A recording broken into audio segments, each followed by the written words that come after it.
नाजरीन, मुसलमानों और कुफ़ार के दरमियान जो पहली जंग हुई इसका नाम क्या है? कुफ़ार ने ये जंग मुसलमानों पर ज़बरदस्ती मुसल्लत की थी।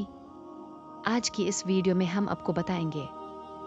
नाजरीन, कुफ़ार ने ये जंग मुसलमानों पर ज़बरदस्ती मुसल्लत की थी और वो इसलिए कि वो नहीं चाहते थे कि सिर्फ एक माबूद हकीकी की इबादत की जाए। बिल्कुल सही कहा बच्चों, वो तो बस ये चाहते थे कि मक्का में बुत परस्ती ज़वाल पजीर ना हो और पूरी अरब कौम बुत परस्त ही रहे, क्योंकि यही उनके आबा व अजदाद का मजहब था। दावत तौहीद की वजह से वो मुसलमानों के खून के प्यासे हो गए।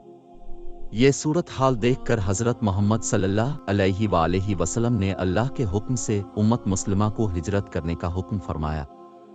चुनाचा मक्का से तमाम मुसलमान हिजरत करके मदीना पहुंच गए। मदीने पहुंचने के बाद भी कुफ़ार ने मुसलमानों को सुकून से ना रहने दिया और अभी उन्हें नई सरजमीन पर मुंतकिल हुए 2 साल भी ना गुजरे थे कि कुफ़ार मक्का ने मुसलमानों की मदीना की चरागाह पर हमला कर दिया। हज़रत अनस का बयान है कि हज़रत मोहम्मद सल्लल्लाहु अलैहि वसल्लम ने लोगों को जंग के लिए तैयार किया।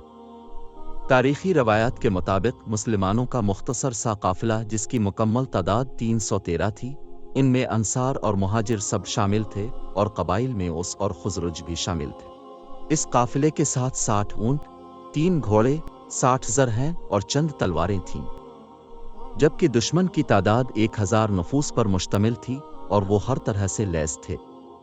उनके पास 700 ज़रहें, 70 घोड़े, लातादाद ऊंट, बेशुमार तलवारें और नेज़े थे।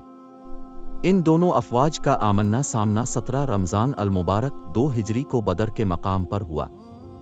मुसलमानों का ये कलील लश्कर इस जंग में जिस जोश व खरूश के साथ लड़ा वो काबिल तहसीन था। उन्होंने अपने से बड़ी तादाद के बड़े लश्कर को एक ही दिन में शिकस्त फाश से दो चार किया।